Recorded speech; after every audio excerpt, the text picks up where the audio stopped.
Expand your vocabulary with our Core 2000 Words ebook. It's free and packed with essential expressions that you'll use on a daily basis. Start building your vocabulary today. Click the link in the description below to download your free Polish ebook before it's gone. Hello everybody, welcome to Top Polish Words. My name is Marzena and today we will learn 10 phrases to amaze native speakers. So let's go! Dziękuję, ale nie jestem Polakiem. Thank you, but I'm not Polish. Dziękuję, ale nie jestem Polakiem. Thank you, but I'm not Polish. So I guess after long years of studying Polish, somebody can mistake you for an actual Polish person, and then you can say, oh, no, thank you, I'm flattered, but I'm not Polish. Dziękuję, ale nie jestem Polakiem. Nauczyłem się mówić płynnie w ciągu zaledwie roku. It took me only a year to become fluent. Nauczyłem się mówić płynnie w ciągu zaledwie roku. Nauczyłem się mówić płynnie w ciągu zaledwie roku. It took me only a year to become fluent. Nauczyłem się mówić płynnie w ciągu zaledwie roku. And if you're a girl, you want to change this nauczyłem się into nauczyłam się. Nauczyłam się mówić płynnie w ciągu zaledwie roku. Będę mówił po polsku jak Polak w 3 lata. I will speak Polish like a Polish person in 3 years. Będę mówił po polsku jak Polak w 3 lata. I will speak Polish like a Polish person in 3 years. That can be a goal for you to achieve and kind of something you can do. So, please try. Good luck. Powodzenia. Uczyłem się polskiego przez 10 lat. I've been learning Polish for 10 years. Another thing that will leave people impressed is saying that you've been learning Polish for a very, very long time. And you can say, uczyłem się polskiego przez 10 lat. I've been learning Polish for 10 years. And remember, if you are a girl, you want to change uczyłem się into uczyłam się. Mogę oglądać polskie filmy bez napisów. I can watch Polish movies without subtitles. Mogę oglądać polskie filmy bez napisów. I can watch Polish movie without subtitles. This is something that will really impress people, and I guess you can achieve it by watching a lot of movies and then studying Polish with polishpod101.com. These two methods combined will lead you to success. Potrafię zapamiętać około 50 nowych polskich słów dziennie. I can memorize around 50 new Polish words a day. Potrafię zapamiętać około 50 nowych polskich słów dziennie. I can memorize around 50 new Polish words a day. That's a kind of achievement, yet, think about it, it's not very difficult to do. So if you try to study with like flashcards from polishpod101.com, you can actually maybe able to do it in a very, very short time, go to up to like 50 words, because words are very similar and there are the parts that you already know, and that kind of helps you memorize. So be sure to think about it whenever you're learning a new word. Polski jest fajny i prosty w nauce. Polish is fun and easy to learn. I guess a lot of native speakers think that Polish is very difficult, and it is, so you can amaze them by saying Polski jest fajny i prosty w nauce. Polski jest fajny i prosty w nauce. Polish is fun and easy to learn.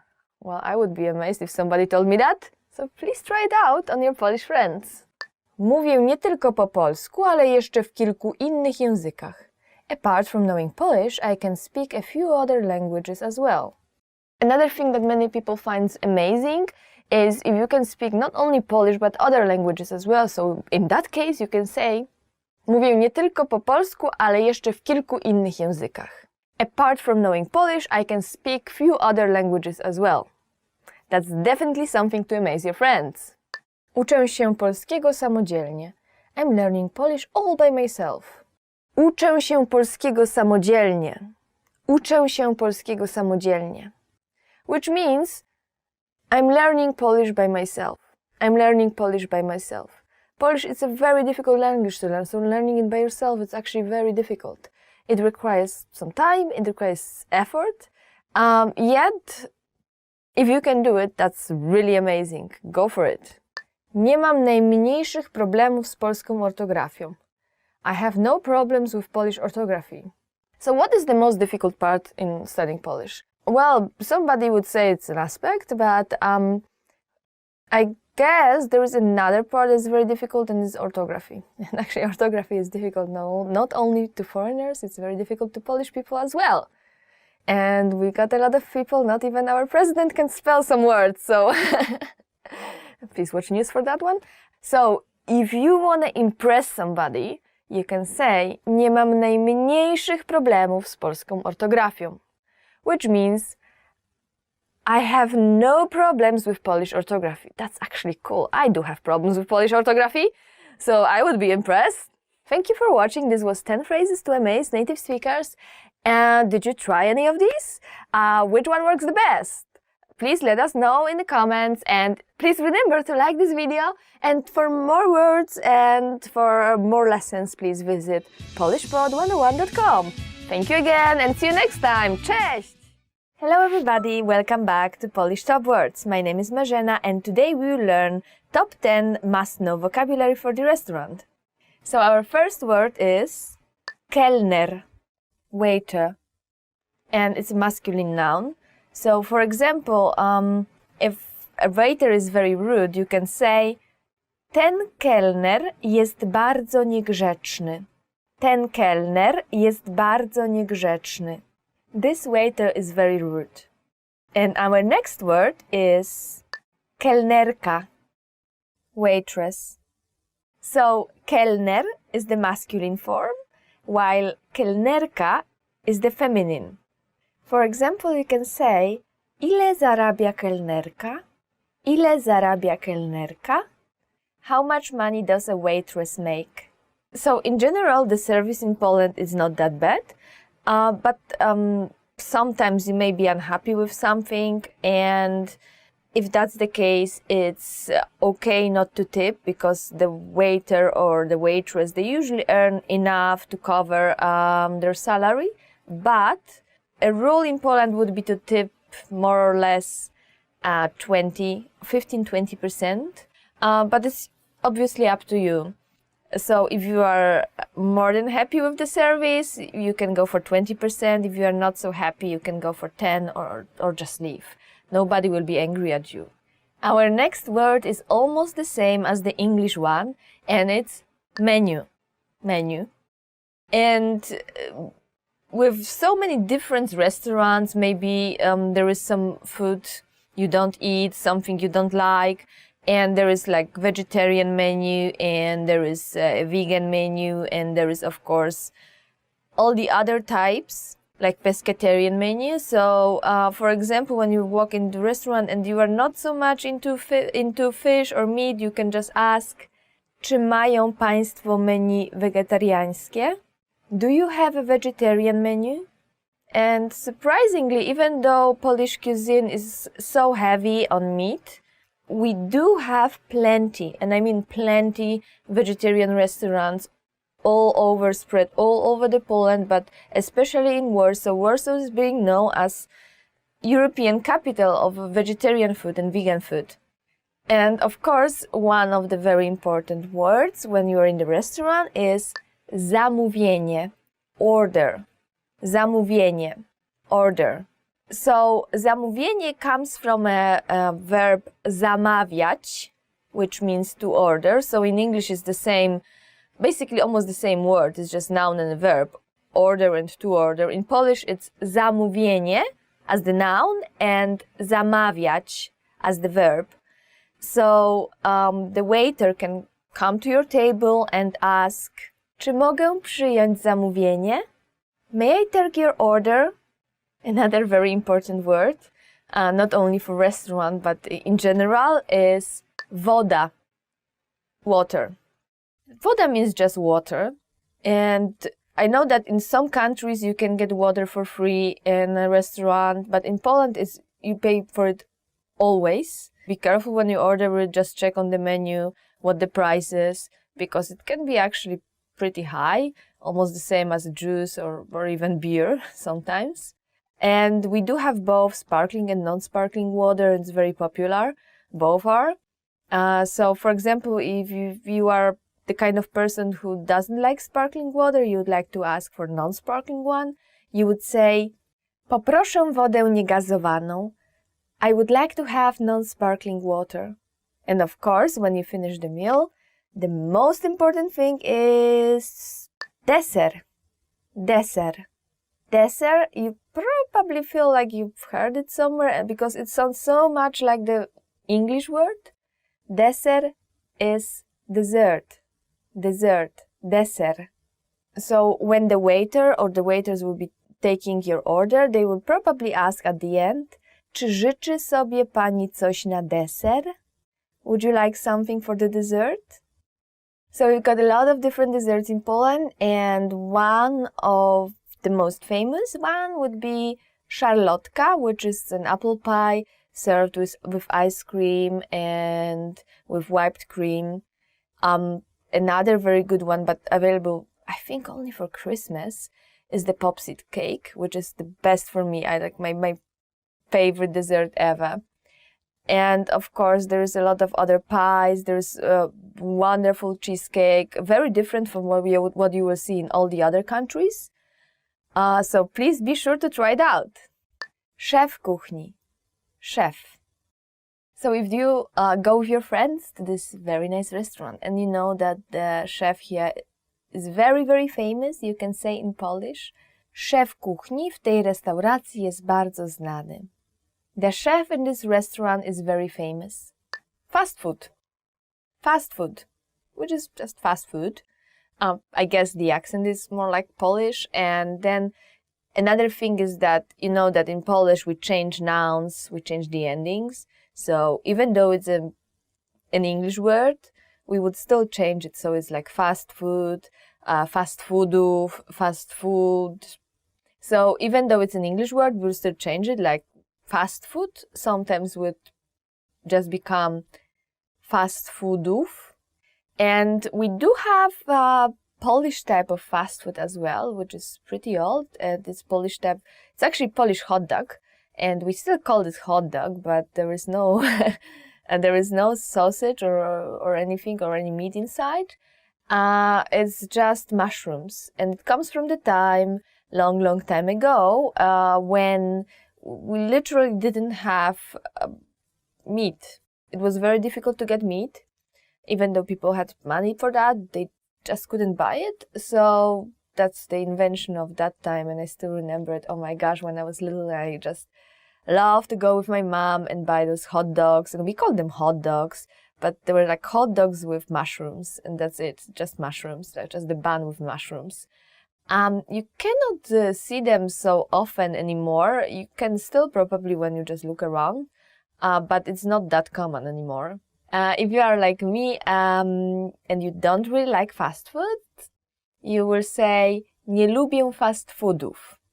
I don't like fast food. Restauracja, restaurant, and you can already hear it sounds very much like the English word restaurant because it's restaurant. Restauracja, restauracja.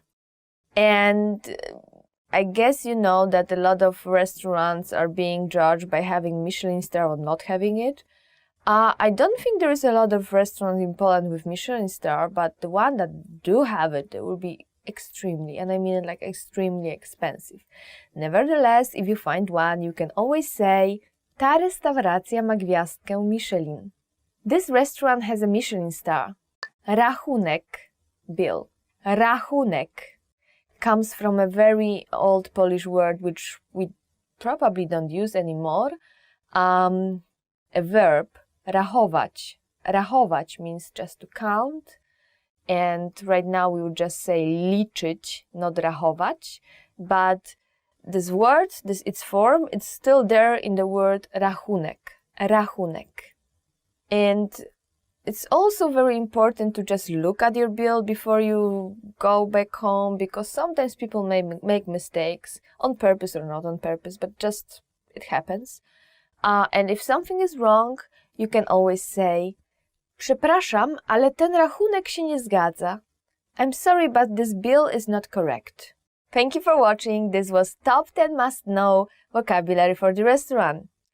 Be sure to like this video and please tell us in comments what kind of Polish food do you like. And if you want more content like this, please go to polishpod101.com.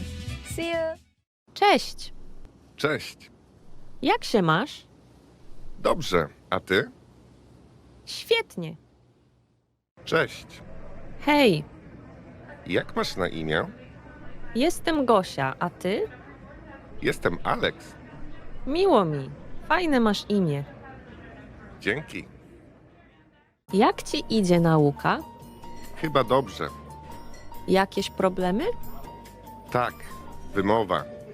Litery ż albo ź są bardzo trudne. Nie martw się, dobrze ci idzie. Przepraszam panią, Tak? upuściła pani rękawiczkę. Naprawdę? Tak, proszę. Dziękuję bardzo. Hej, Alex. Cześć. Skąd jesteś? Jestem z Australii, a ty? Jestem z Polski. Super. Hello everybody, this is Marzena. Welcome to Polish Top Words. Today we will learn 10 ways to save the planet in Polish. So here you go. Utylizować. To recycle.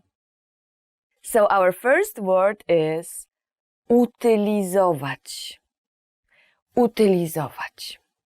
Or to recycle.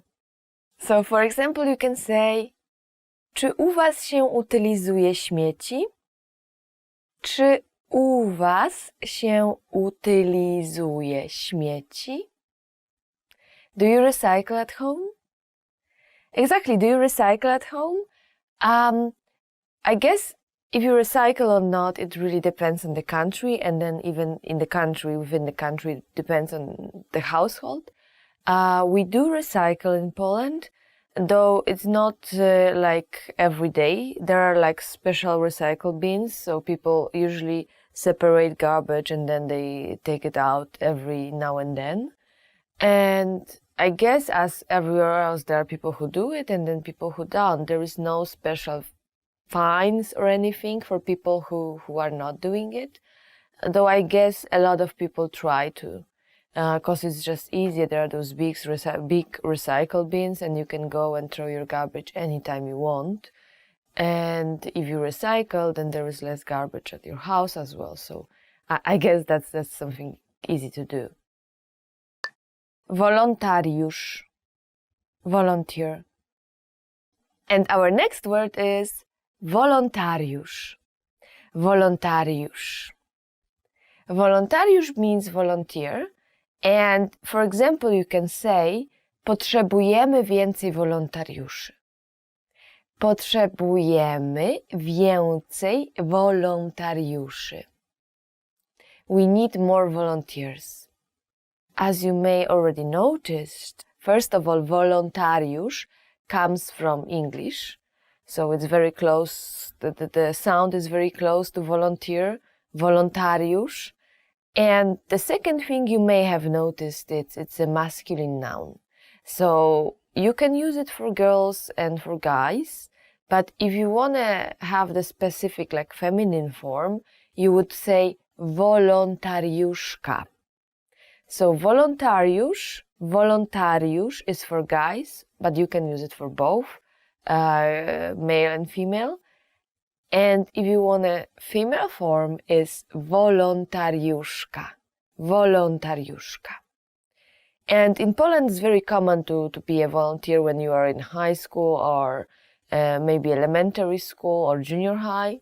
I was volunteering a lot, doing different stuff, like, helping at school, that would be one thing, but then helping organizing bigger events, or even in some charity work and so on. That's actually very common, like the big Christmas charity orchestra, you know, the Wielka Orkiestra Świątecznej Pomocy event that is organized everywhere. I think that's very common to be a wolontariusz or wolontariuszka there. Ochraniać, to protect.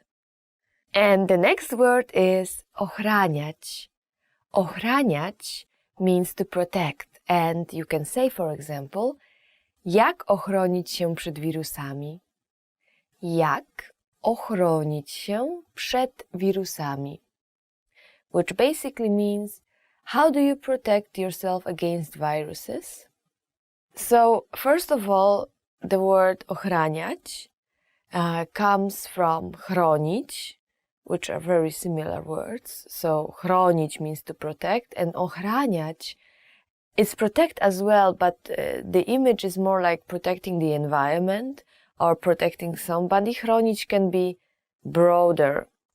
You can say ochraniać środowisko, which means to protect the environment. Ochraniać środowisko. You can also change it easily to the other protect, which is chronić. So you can say chronić środowisko as well. And to give you another example, you can say musimy chronić środowisko. Musimy chronić środowisko. We need to protect the environment. Or you can say musimy ochraniać środowisko. Musimy ochraniać środowisko. We need to protect the environment. Yeah, so both ochraniać and chronić, they both mean to protect, and you can use one or the other in most cases. Używać ponownie, to reuse. Another one we have is a phrase. Używać ponownie.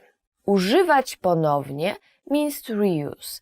Actually, używać means to use something, and ponownie means for the second time or again. And yeah, in English we are lucky enough we have a word for that, to reuse something. In Polish we just say używać ponownie. And you can say, for example, tego można używać ponownie. Tego można używać ponownie. You can reuse this.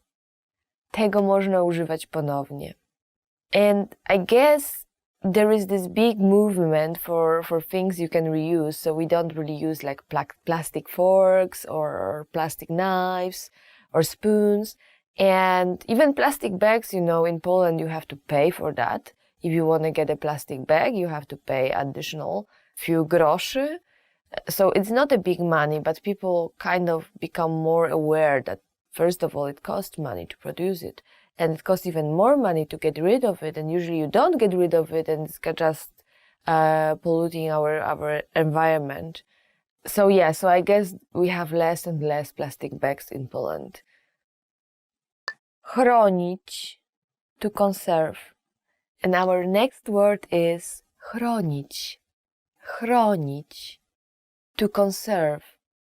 So remember when we were talking about ochraniać, we said it's to protect, and we said ochraniać is very close to chronić, and that's true. But chronić has another translation, and we can translate it into to conserve.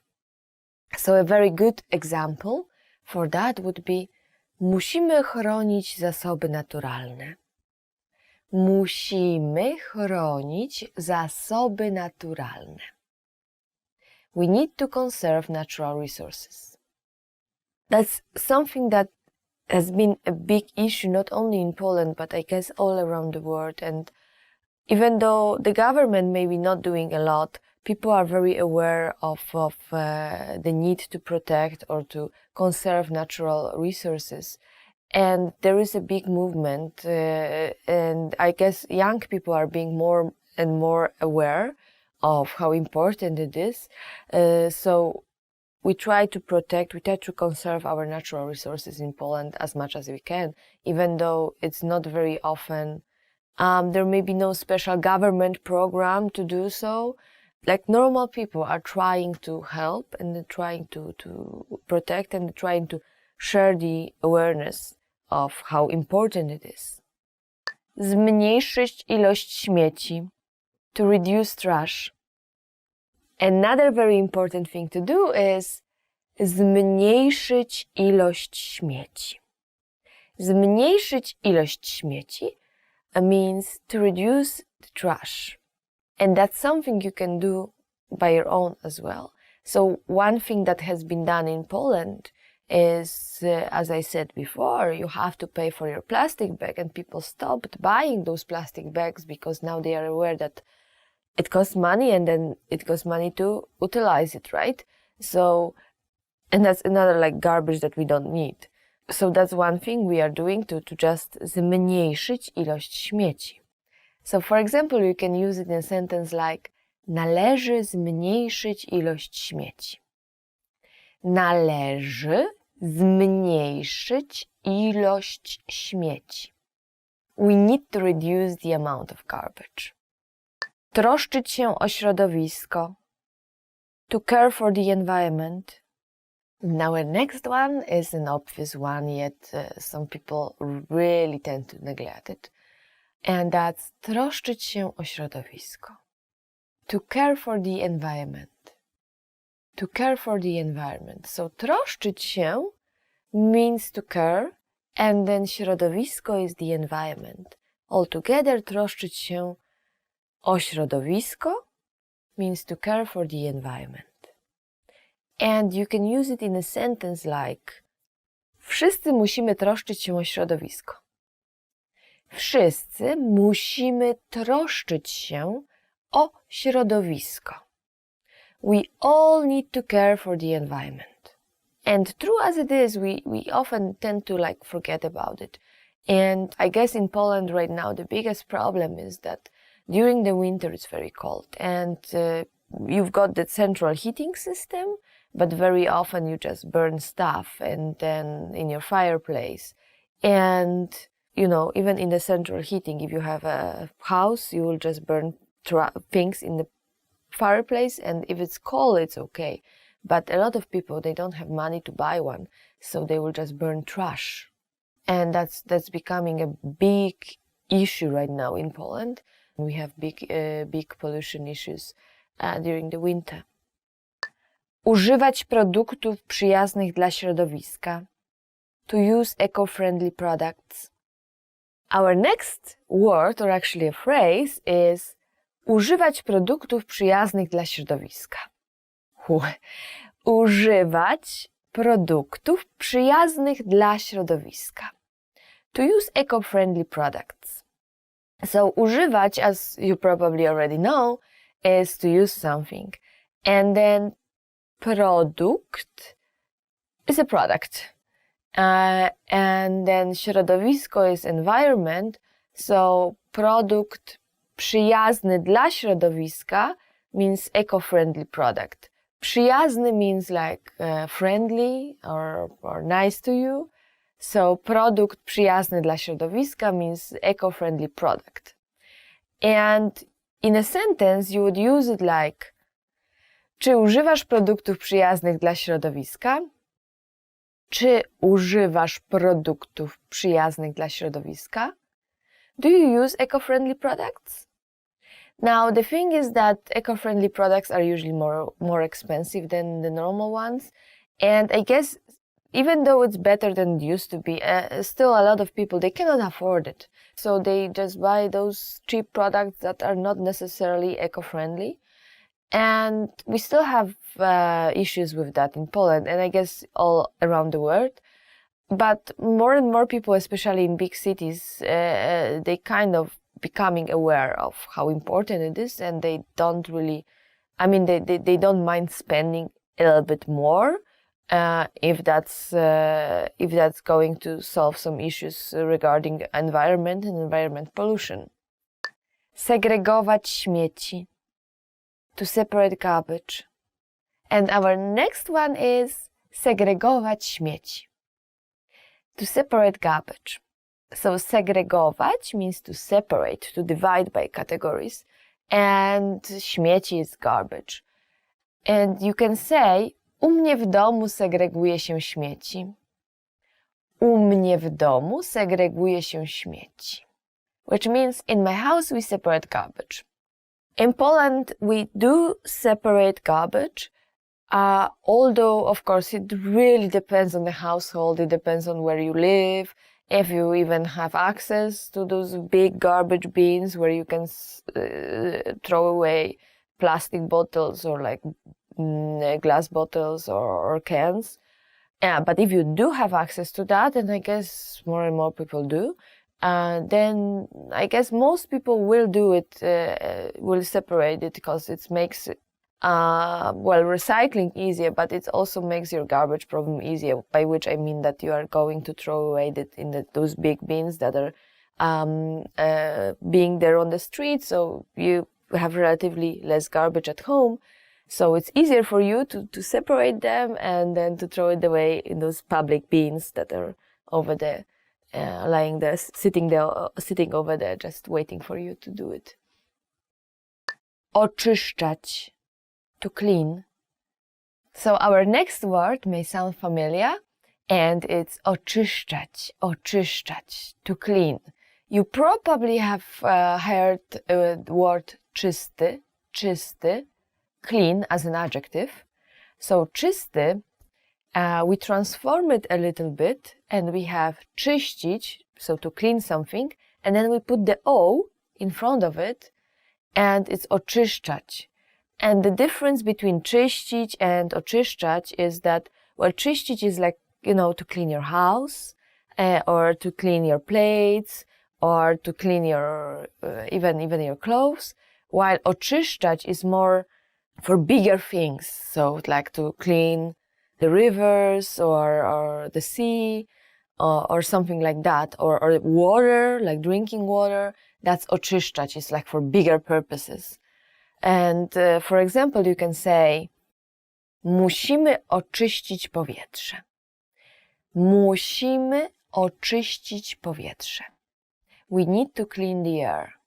And just to wrap it up, in this particular sentence, oczyścić is the only word you could use. You couldn't use czyścić, like to clean, because that's just for the small things that you are, cleaning your house, or as I said, cleaning your plates or something like that, and not for bigger things like, like the air or seawater or water, drinking water or something like this. Thank you for watching. Today you learned 10 ways to save the planet in Polish. Please let us know what you think in the comments, and remember to like this video, subscribe to our channel, and go to polishpod101.com for more content like this. Thank you and see you again next time. Woohoo! Want to speak real Polish from your first lesson? Sign up for your free lifetime account at polishpod101.com. Hello everyone and welcome to Top Polish Words. My name is Marzena and today we will learn 10 must-know autumn vocabulary. So here we go. Sweater, sweater, sweater. Sweater basically means sweater. What you can hear often from your mom, if your mom is Polish, it would be załóż sweter, which means put on the sweater.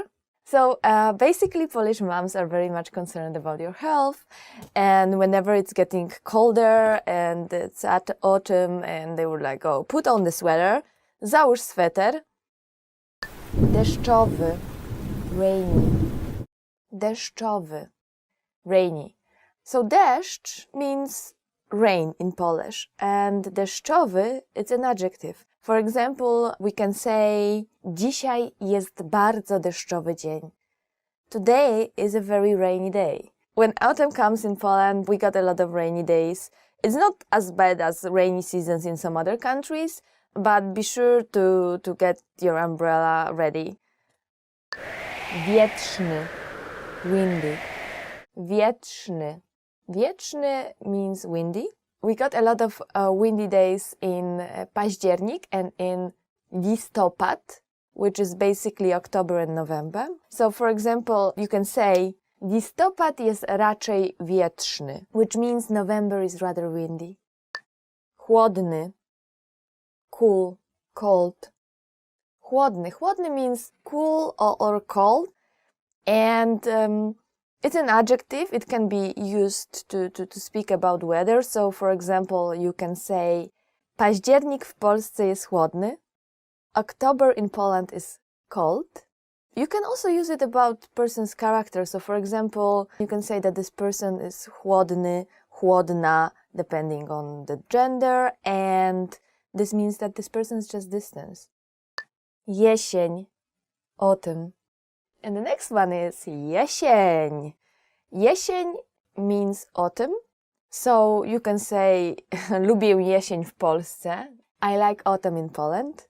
which I actually do because it's very beautiful. We do have all those leaves with like beautiful colors, orange and gold, and there is a lot of things to do, and you can go for a very nice walk around listopad or grudzień, which is November and December. It's getting quite cold, quite chłodno, and it's better to put on a jacket. Still, it's very nice for a walk.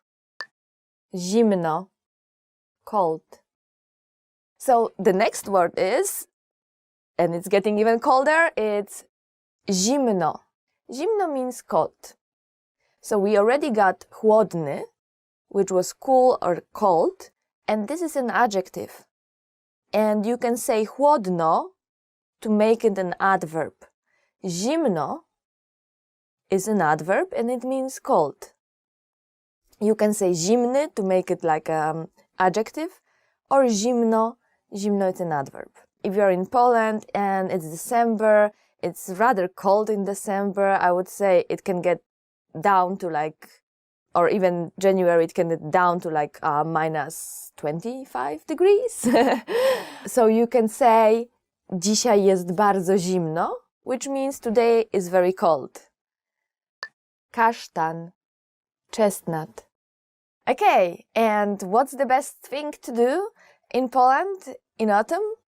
Well, the best thing is to collect kasztany, or the singular kasztan. Kasztan means just a chestnut, and I guess this is the main thing we used to do. I mean, when I was little and when autumn came, we were going out and then just collecting kasztany and making all those small like animals and stuff. I guess nowadays it's not so popular. If you want to go and collect chestnuts, you can say, chodźmy pozbierać kasztany. Let's go pick up the chestnuts. Koszula z długim rękawem. Long-sleeved shirt. Okay, so if your mom don't tell you, please put on your sweater, she will probably tell you, please put on a long-sleeve shirt, which is koszula z długim rękawem. Koszula is a shirt, z długim rękawem, with long, długi, z długim rękawem, sleeve. And if you've got a Polish mom and you are going hiking, she will probably tell you, weź koszulę z długim rękawem. Take the long sleeve shirt. Święto dziękczynienia. Thanksgiving. Okay, this one is not very Polish, but I guess you can use it, especially if you come from English-speaking country and you celebrate this one. Święto dziękczynienia. Święto dziękczynienia means just Thanksgiving. Święto is a kind of celebration, and dziękczynienia it's Thanksgiving, like dziękczynienie, dziękować, you probably heard dziękuję, which means thank you. So dziękczynienie is like dziękować, dziękuję, thank you, and czynienie, which is like doing something, so doing the thank you thing. Święto dziękczynienia. So you can get curious and ask, czy obchodzicie święto dziękczynienia? Do you celebrate Thanksgiving? Which in Poland probably you hear no. No, we don't. We do have better things like Christmas. Liść, leaf. And the last word for today is liść. I guess it's very difficult to pronounce. Liść. And it means leaf. When you go and walk around, it's beautiful autumn, golden leaves falling down, you are collecting your kasztany, chestnuts, and you see this very, very beautiful leaf, you can say, jaki ładny listek. Listek, it's the same liść, it's just like a smaller version of it. So you can say, jaki ładny liść as well. And if it's very small and cute, and it's like, oh, how cute, jaki ładny listek. What a nice leaf. Okay, that's all for today. Thank you for watching, and remember to like this video, and if you want more, just go to polishpod101.com. Thank you again, and see you next time. Cześć! You are at a train station where you're attempting to buy an express ticket from a ticket machine. Which option should you choose for an intercity ticket?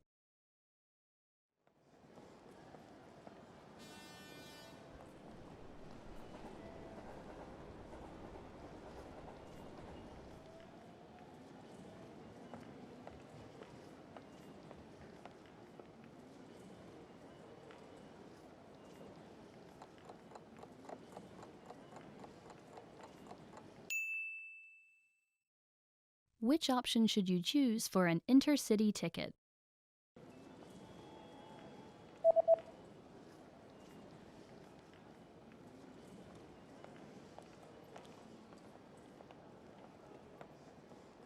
The option on the bottom left is for an express ticket. Bilet na pociąg Intercity.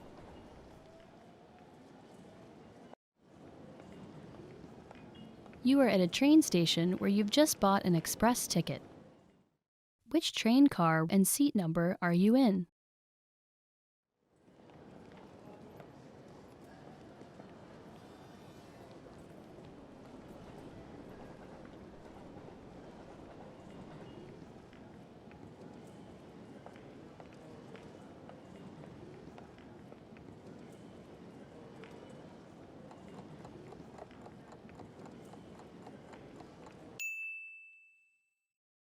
Which train car and seat number are you in?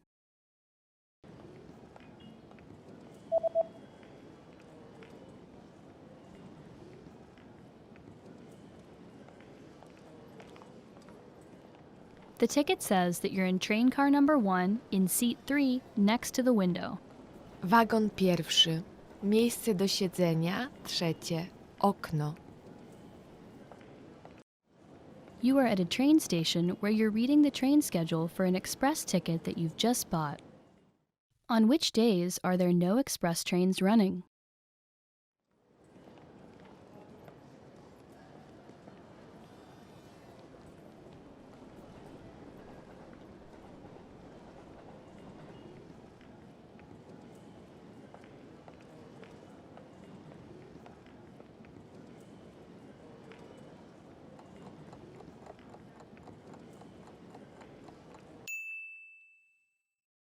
On which days are there no express trains running?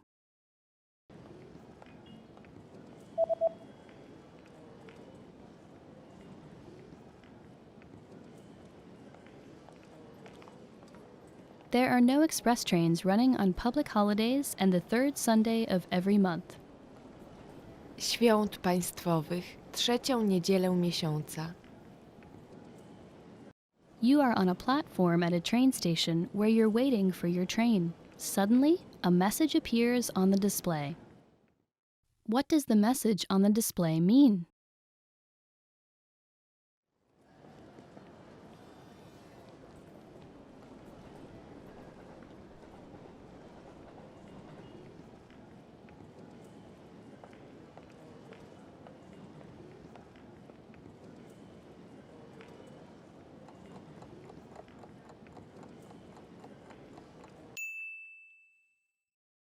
What does the message on the display mean?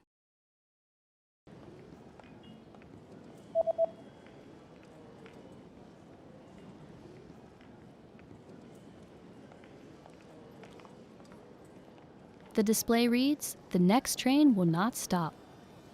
Pociąg się nie zatrzymuje. You are at a train station where you're looking for the best exit to catch a taxi. Which exit should you take to get to the taxi rank?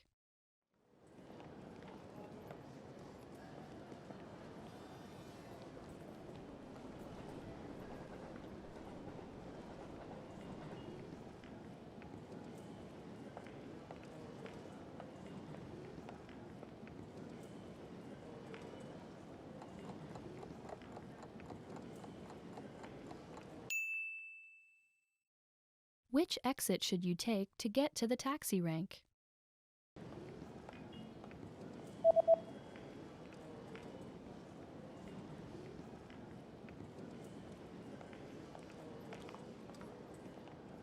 You should take the east exit in order to get to the taxi rank. Wyjście wschodnie. Hi, I'm Joanna, nice to meet you. In this series, we're going to learn basic Polish expressions. It's super easy and it only takes 3 minutes. In this lesson, you're going to learn how to introduce yourself in Polish. We'll start speaking right away. But first, it's important to clarify that in Polish often there is a difference between formal and informal language. Let's first see how Polish people introduce themselves in an informal situation. Cześć, jestem Joanna. Hi, I'm Joanna. Cześć, jestem Joanna. Miło mi cię poznać means nice to meet you, but Polish people don't really use this phrase. In informal situations, it's better if you just say miło mi. Start by saying cześć, jestem, then say your name. Cześć, jestem Joanna. Finally, if you want, say miło mi. Cześć, jestem Joanna. Miło mi. And now let's see the same sentence in formal speech. Dzień dobry, nazywam się Joanna Suchecka. Miło mi pana poznać. Good day, my name is Joanna Suchecka. Nice to meet you. Dzień dobry, nazywam się Joanna Suchecka. Miło mi pana poznać. This is what you say if you're talking to a man. If you're talking to a woman, say dzień dobry, nazywam się Joanna Suchecka. Miło mi panią poznać. Dzień dobry, nazywam się Joanna Suchecka. Miło mi panią poznać. So what has changed from the previous introduction? Let's take a close look at these expressions together. Cześć has been substituted with the formal greeting dzień dobry, Polish for good day or good morning. Jestem Joanna also changed. Jestem simply means I am. However, during a formal self-introduction, you should avoid saying this. It's better to say nazywam się Joanna Suchecka, which means my name is Joanna Suchecka. Also, in formal situations, please remember to say your full name. Finally, pay attention to the ending. We went from miło cię poznać to miło mi pana or panią poznać. We changed cię into pana or panią. If you use cię, you're addressing someone around your age. But if you find yourself in a formal situation or talk to a person who's older than you, use pana to address a man or panią to address a woman. One more time. The informal way to introduce yourself in Polish is cześć. Jestem Joanna. Miło mi. The formal way to introduce yourself is dzień dobry. Nazywam się Joanna Suchecka. Miło mi pana poznać. Or dzień dobry. Nazywam się Joanna Suchecka. Miło mi panią poznać. Now it's time for Joanna's insights. If you feel confused about the nice to meet you part, feel free to skip it. As I mentioned before, Polish people don't use it much. When you introduce yourself, it's a good habit to shake hands. It doesn't matter whether you're meeting a man or a woman. Do the handshake. Remember to make it quite firm. If your hand is too loose, it gives the other person a bad impression. We also say it feels like holding a dead fish. In the last lesson, we learned the phrase przepraszam. Czy mówisz po angielsku? Excuse me, do you speak English? We mentioned the word przepraszam, which means excuse me. In this lesson, we're going to learn how to apologize in Polish. It's very easy. First of all, good news. We don't differentiate between I'm sorry and excuse me. In Polish, we have just one word, przepraszam, which can be used in both situations when we want to apologize or draw someone's attention. There's also no difference between formal and informal situations. It's always the same przepraszam. Let's go through some situations in which przepraszam can be used. If you want to draw someone's attention, just put przepraszam in front of the question. For example, przepraszam, czy to miejsce jest wolne? Excuse me, is this seat occupied? Or przepraszam, jak dojść do dworca? Excuse me, how can I get to the train station? In such a case, you can modify the question by adding panią if you're addressing a lady or pana if you're addressing a man. For example, Przepraszam panią, jak dojść do dworca? Excuse me, ma'am, how can I get to the train station? The meaning is exactly the same as before. We just emphasize the gender of a person who we talk to. You can choose whatever version you like better. Both are correct and polite. The other situation in which we use przepraszam is when we apologize. As I mentioned before, we have only this one word for making an apology. We can use it both in formal and informal situations. If you want to make your apology more complex, you could use this phrase. Jestem ci winien przeprosiny. Jestem ci winien przeprosiny. Please note that this is spoken by a man. Woman would say, jestem ci winna przeprosiny. Jestem ci winna przeprosiny. This phrase means I owe you an apology. Usually, after saying this, you are expected to explain what you did wrong or the reason why you think you owe someone an apology. There's one colloquial word used to apologize among young people. It's almost the same as the English sorry. We say sorry. Sorry. It's okay to say it to your friends, but only in the case of a small mistake, something not very serious. For example, when you step on your friend's foot or when you want to refuse going out. Now it's time for Joanna's insights. Making an apology in Polish is very easy. It's enough to just say przepraszam. Here, you don't have to worry about speaking formally or informally, or the age and gender of the person you are talking to. In the last lesson, we learned how to introduce ourselves in Polish. In this lesson, we're going to learn how to use good manners as we thank people. Gotowi? Are you ready? Let's start. There are two ways to thank someone. Let's start with the easiest one. It's just one word. Dziękuję. Dziękuję. Dziękuję means thank you. When saying thank you very much, you just need to add bardzo. Dziękuję bardzo.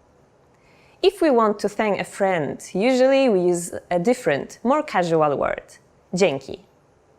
Dzięki. Dzięki is very similar to the English thanks, so you shouldn't use it when your friend did something especially nice for you or when the situation is serious. We usually use it to thank for small favors. For example, if a friend bought a drink for us, lent us a pen, helped us carry our bags, and so on. How do you answer? It's easy. Here are two different ways to do it. The first is nie ma za co. Nie ma za co. This means you're welcome. Nie ma za co can be used with anybody, except in a very formal situation. In such cases, it's better to use this expression. Przyjemność po mojej stronie. Przyjemność po mojej stronie. Literally, this phrase means pleasure is on my side. It's not a very common thing to say among young people, or between friends and family members. But it will be considered very good manners if you answer with this expression in a formal situation, such as while talking to your boss or speaking to someone much older than you. You can also simply say it to someone you don't know very well. So when someone says dziękuję to you, you can reply with nie ma za co or przyjemność po mojej stronie. If you hear dzięki, it might be a bit too much to respond to this casual phrase by saying nie ma za co or przyjemność po mojej stronie. So how might you react then? You have two options. First one is just to say nothing. Don't worry, it's a normal thing to do. The second option is to say spoko. Spoko. This means something like it's cool. If you want, you can also answer using this phrase. Nie ma problemu. Nie ma problemu. This means it's no problem. Now it's time for Joanna's insights. If you want to keep it simple, just use dziękuję or dziękuję bardzo when you want to thank someone. It doesn't matter whether the situation is formal or informal. It's always the same. Remember not to say przyjemność po mojej stronie to your friends, because it will sound a little bit weird. If someone thanks you saying dzięki, just answer spoko. But please note that these two words are very casual. In this lesson, we're going to learn a very useful phrase. Do you speak English? If you find yourself in a situation where you need assistance in English, this phrase can be a lifesaver. And because you're asking it in Polish, you can be sure that everyone will understand what you are saying, even if their answer is no. Here's an informal way to say it. Czy mówisz po angielsku? Czy mówisz po angielsku? Czy is a particle which has no meaning. It's similar to the English do. In Polish, verbs change depending on the pronoun that is used. Since you can understand what the pronoun is by looking at the verb conjugation, we usually skip the pronoun itself. That's why there's no pronoun after czy. Next, we've got the verb mówisz, which means speak. Then there's po, which we always have to put right before a language name. And finally, angielsku, which means English. We're now going to make this sentence formal. First of all, we have to change mówisz into mówi, because the pronoun is changed from you into a respectful pronoun meaning sir or ma'am. Then we add pan, which means sir, or pani, which means ma'am. Everything else stays the same. Czy mówi pan po angielsku? Czy mówi pani po angielsku? Czy mówi pan po angielsku? Czy mówi pani po angielsku? Adding przepraszam, excuse me, makes the sentence more polite. Przepraszam, czy mówi pan po angielsku? Przepraszam, czy mówi pani po angielsku? The response you will receive could be one of these four. Tak, yes, tak. Trochę, a little, trochę. Nie, no. Nie. Nie, nie mówię po angielsku. No, I don't speak English. Nie, nie mówię po angielsku. Since the last one is a negative statement, we need to say nie before the verb mówię. Notice also that the verb is slightly different than before. Remember, the verb changes depending on the pronoun used. We are now talking about ourselves, so the sentence is nie mówię po angielsku. Now it's time for Joanna's insights. For those of you who are not only English speakers, you can obviously use this question with any language you need. Polish people study other European languages at school, so maybe you will get lucky. Just substitute po angielsku with po niemiecku for German, po rosyjsku for Russian, po włosku for Italian, po hiszpańsku for Spanish, po francusku for French. In this lesson, we will learn some of the most common greetings used in Poland. Gotowi? Are you ready? Zaczynamy. Let's start. There are a few informal greetings in Polish. Cześć. Cześć. Cześć means hi or hello. Another informal greeting is siema. Siema. This phrase also means hi, but it's used only by young people. Another very common greeting is hey. Hey. Hey. Hey is very easy because it's exactly the same as English hey. All these greetings are very informal, and we should only use them with friends or close relatives. Now let's move on to formal greetings in Polish. There are only two that you need to know. We'll start with dzień dobry. Dzień dobry. Literally, dzień dobry means good day. We can use dzień dobry during the whole day, from early morning until evening.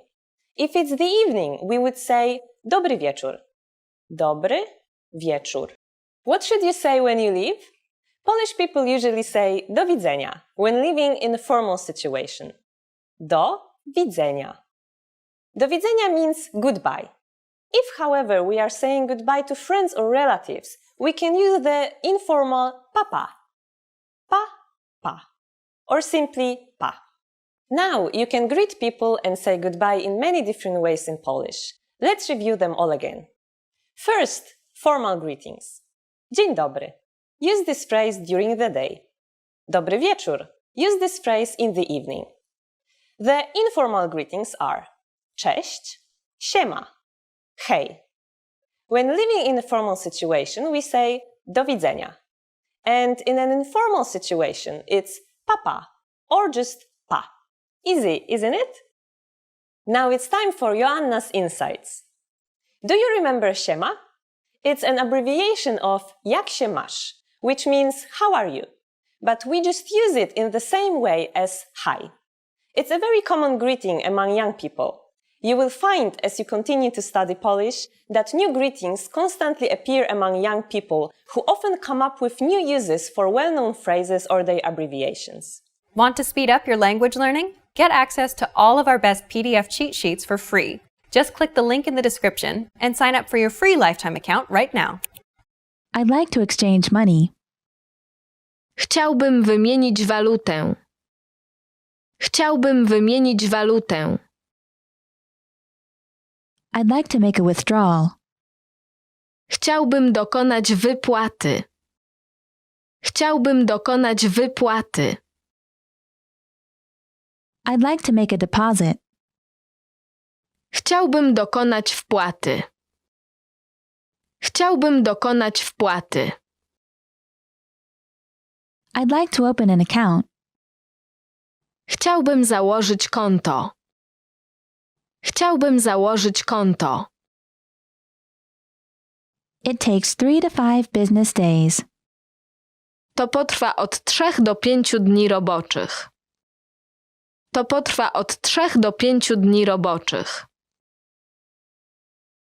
Could I have a statement, please? Czy mogę dostać wyciąg z konta? Czy mogę dostać wyciąg z konta? Go back. Wróć. Wróć. Are there any annual charges with this account? Czy z tym kontem są powiązane jakieś coroczne opłaty? Czy z tym kontem są powiązane jakieś coroczne opłaty? Is this your first time with us? Czy będzie pan u nas po raz pierwszy? Czy będzie pan u nas po raz pierwszy? I'll leave it up to you. Proszę zdecydować. Proszę zdecydować. Is the water too cold? Czy woda nie jest za zimna? Czy woda nie jest za zimna? Can you come back later? Czy może pan wrócić później? Czy może pan wrócić później? Sorry, we're completely booked. Przykro mi, nie mamy wolnych miejsc. Przykro mi, nie mamy wolnych miejsc. We'll give you a call. Zadzwonimy do pana. Zadzwonimy do pana. I'll take one of this. Wezmę jedno z tych. Wezmę jedno z tych. What's this? Co to jest? Co to jest? Can I have a bag, please? Czy mogę dostać reklamówkę? Czy mogę dostać reklamówkę? Ready to start? Czy możemy zacząć? Czy możemy zacząć? The flight will arrive at 8:45 p.m. Samolot wyląduje o 20:45. Samolot wyląduje o 20:45. It looks like it will take about 30 more minutes to get there. Wygląda na to, że minie jeszcze ze 30 minut, zanim tam dotrzemy. Wygląda na to, że minie jeszcze ze 30 minut, zanim tam dotrzemy. We'll arrive 30 minutes early. Będziemy 30 minut wcześniej. Będziemy 30 minut wcześniej. She'll be here by 7 p.m. Ona dotrze tu do 19. Ona dotrze tu do 19. What is a good time for you? O której ci pasuje? O której ci pasuje? Today is Wednesday. Wczoraj był wtorek. Wczoraj był wtorek. Monday is the worst day of the week. Poniedziałek to najgorszy dzień tygodnia. Poniedziałek to najgorszy dzień tygodnia. It's already Sunday. Już niedziela. Już niedziela. The day after tomorrow is Friday. Pojutrze jest piątek. Pojutrze jest piątek. What day is it today? Jaki dzisiaj dzień? Jaki dzisiaj dzień? It's only Tuesday. Dopiero wtorek. Dopiero wtorek. He's leaving now. On właśnie wychodzi. On właśnie wychodzi. Let's leave in 20 minutes. Wyjdźmy za 20 minut. Wyjdźmy za 20 minut. Can we leave around 6? Czy możemy wyjść około 6? Czy możemy wyjść około 6? It's noon. Jest południe. Jest południe. It's 3 o'clock. Jest trzecia. Jest trzecia. It ends in 30 minutes. Skończy się za pół godziny. Skończy się za pół godziny. It's almost dusk. Już prawie zmierzch. Już prawie zmierzch. It's midnight. Jest północ. Jest północ. Be here before noon. Bądź tu przed południem. Bądź tu przed południem. This weekend I'm going to the movies. W ten weekend idę do kina.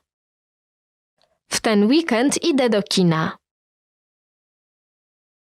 What are you doing this weekend? Co robisz w ten weekend? Co robisz w ten weekend? I'll have time next week. Będę miał czas w przyszłym tygodniu. Będę miał czas w przyszłym tygodniu. I'm busy this week. W tym tygodniu jestem zajęty. W tym tygodniu jestem zajęty. I have no money. Nie mam pieniędzy. Nie mam pieniędzy. Leave me alone.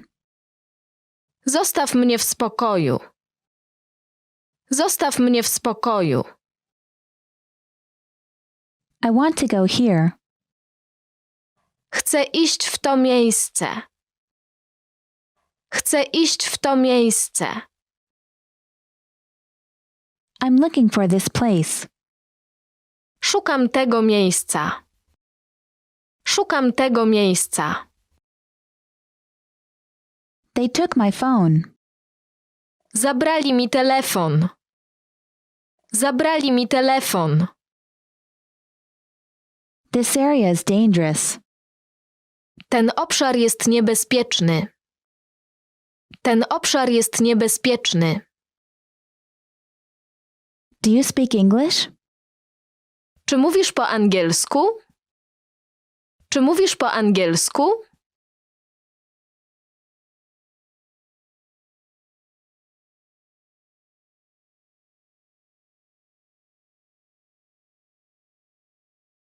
Want to speak real Polish from your first lesson? Sign up for your free lifetime account at polishpod101.com. I'm sorry. Przepraszam. Przepraszam. Don't worry. Nie martw się. Nie martw się. It's okay. W porządku. W porządku. Please? Proszę. Proszę. Please forgive me. Proszę, wybacz mi. Proszę, wybacz mi. I really appreciate it. Bardzo to doceniam. Bardzo to doceniam. Thank you. Dziękuję. Dziękuję. You're welcome. Nie ma za co. Nie ma za co. Make yourself at home. Rozgość się. Rozgość się. Hello. Cześć. Cześć. Goodbye. Do widzenia. Do widzenia. Good morning. Dzień dobry. Dzień dobry. Good evening. Dobry wieczór. Dobry wieczór. Sorry to keep you waiting. Przepraszam za spóźnienie. Przepraszam za spóźnienie. Hello? Hallo. Hallo. Awesome. Super. Super. Delicious. Pyszne. Pyszne.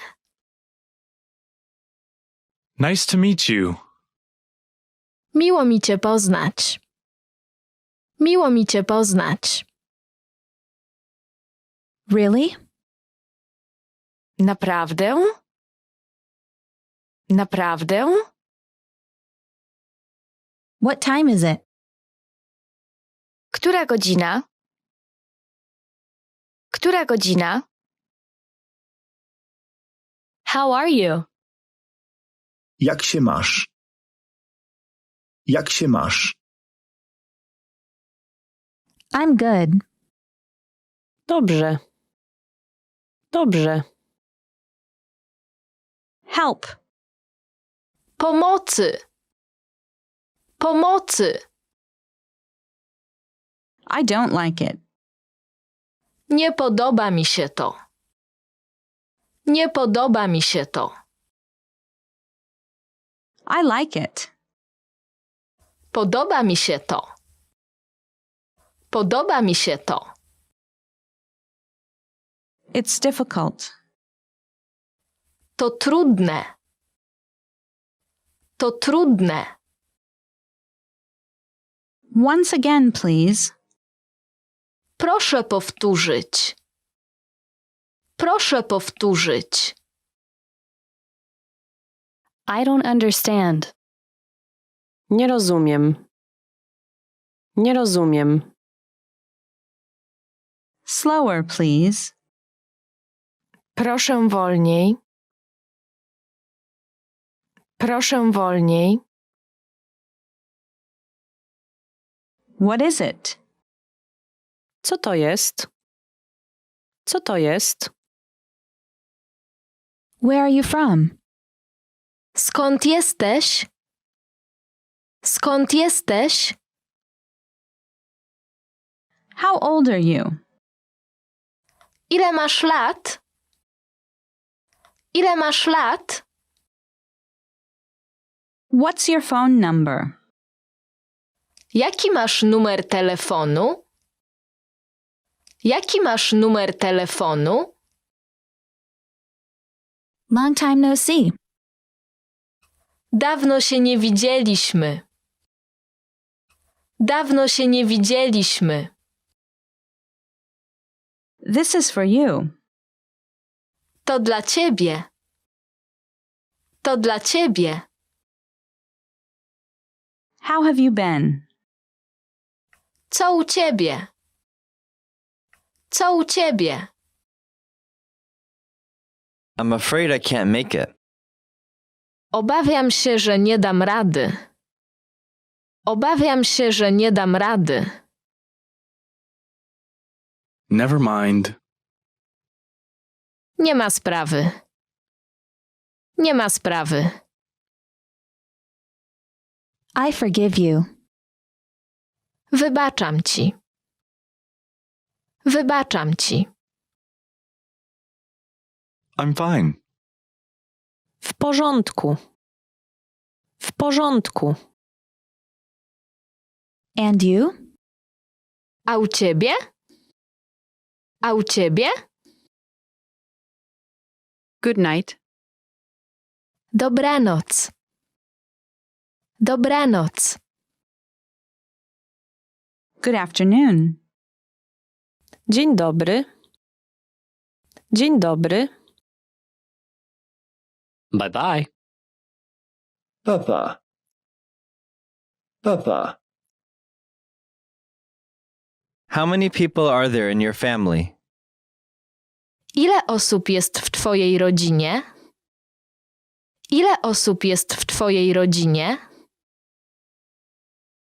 It takes about 30 minutes by train. Pociągiem będzie mniej więcej 30 minut. Pociągiem będzie mniej więcej 30 minut. Excuse me. Przepraszam. Przepraszam. Hold on. Poczekaj. Poczekaj. May I sit here? Czy mogę tu usiąść? Czy mogę tu usiąść? Thank you very much. Dziękuję bardzo. Dziękuję bardzo. What did you say? Co powiedziałeś? Co powiedziałeś? Are your top 10 language learning goals for the year? So here we go. Skończę survival phrases na polishpod101.com słuchając 2 lekcji dziennie. I will finish survival phrases series on polishpod101.com by listening to 2 lessons a day. Skończę survival phrases na polishpod101.com słuchając 2 lekcji dziennie. Which means I will finish survival phrases series on polishpod101.com by listening to 2 lessons a day. To set yourself a realistic goal, and then when you can actually measure what you did, and every day you listen just to 2 lessons, it's roughly maybe 20, 25, 30 minutes. If you want to review, it can be up to 1 hour, but it's very easy to do. So I would say, like, set yourself realistic goals and you know, give yourself feedback and challenge yourself and try to do little by little, you know, baby steps every day. And this is something that will lead you to success in language learning. Skończę książkę po polsku czytając 10 stron dziennie. I will finish reading 1 Polish book by reading 10 pages a day. Skończę książkę po polsku czytając 10 stron dziennie. We will finish, which means I will finish reading 1 Polish book by reading 10 pages a day. 10 pages a day doesn't seem like a big challenge, right? Yet, it's really possible to finish even the longest book by just doing that, just 10 pages a day. When you are choosing a book, remember about one very important thing. Don't choose book that is too difficult for you. So choose book where you can read it without actually looking up words in the dictionary. What I mean is that if you spend more time looking for words in dictionary than reading the book, the whole fun is not there. That's one thing. This is not helping you to learn.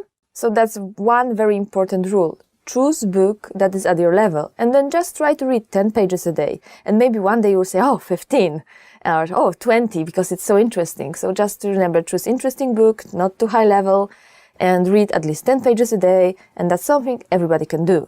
Good luck! Zdam test z polskiego. I will pass my Polish test. Zdam test z polskiego, which means I will pass my Polish test. So maybe you are on vacation in Poland and you are taking some kind of Polish language course, and there's a lot of courses offered all around the Poland, a very nice way to spend your vacation as well. And then, of course it's nice to take different kind of courses, but then, you've got some kind of Polish certificate or Polish test, and that's a good goal to set for yourself. And once you do it, once you pass it, it's like, oh, this kind of feeling of achievement that makes you happier about yourself and makes you, you wanna do more, you wanna try more. Yeah, it's a good goal for your language learning, and you can study with polishpod101.com materials and prepare yourself for a Polish, for example, certificate course. So good luck! Zrozumiem w pełni jeden polski film, oglądając go codziennie. I will fully understand one Polish movie by watching it every day. Zrozumiem w pełni jeden polski film, oglądając go codziennie. Which means I will fully understand one Polish movie by watching it every day. And don't be, too hard on yourself, even if you don't understand it fully, it's okay. Once you get the general plot, that's perfect. That's a very good practice. You don't have to understand every single grammar point in every single sentence. That's not the point. Watch, enjoy, and good movies for that. I would recommend you Killer, which basically the Polish title is Killer, which is a very funny comedy and very relaxing, and I guess the language is not so difficult, so that's one of the movies I would recommend you. Totally, watch Killer. Przedstawię się po polsku moim polskim przyjaciołom w ciągu 3 minut. I will give a 3-minute introductory speech in Polish to my Polish friends. Przedstawię się po polsku moim polskim przyjaciołom w ciągu 3 minut. This basically means I will give a 3-minute introductory speech in Polish to my Polish friends. What's so good about this goal is that you actually tell yourself, oh, 2 sentences is not enough. You have to go further. You have to say something more like my name is. It's not enough anymore. So 3 minutes, it's setting a realistic goal. You can measure it with actually a clock.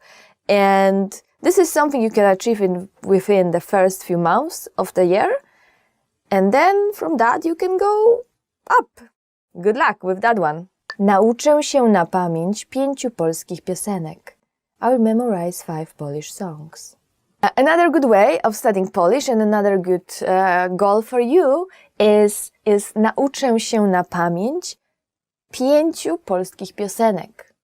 I will memorize 5 Polish songs. What's so good about it is that songs are relatively easy to memorize, and then you learn new words out of it. And it's actually enjoyable when you listen to songs. You can try to sing it, you can try to repeat it, and then you kind of memorize it. And that's something that will stay with you for a long time, because every time you hear this memory, you will be like, remembering all these words, and it will be coming to your head. And it's like, whoa, I know Polish almost. A good band I would recommend you would be elektryczne gitary,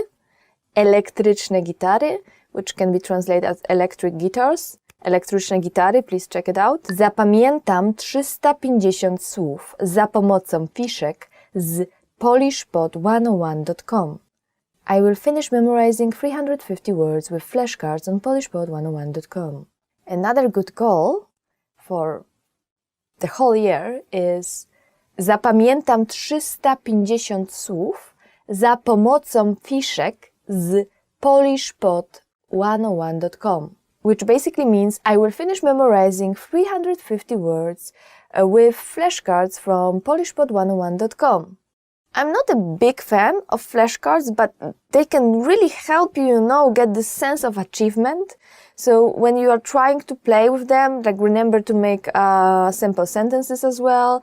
And remember, this is not the only way of studying a language, but that's a very good helper, something that will help you get, more confident in your skills.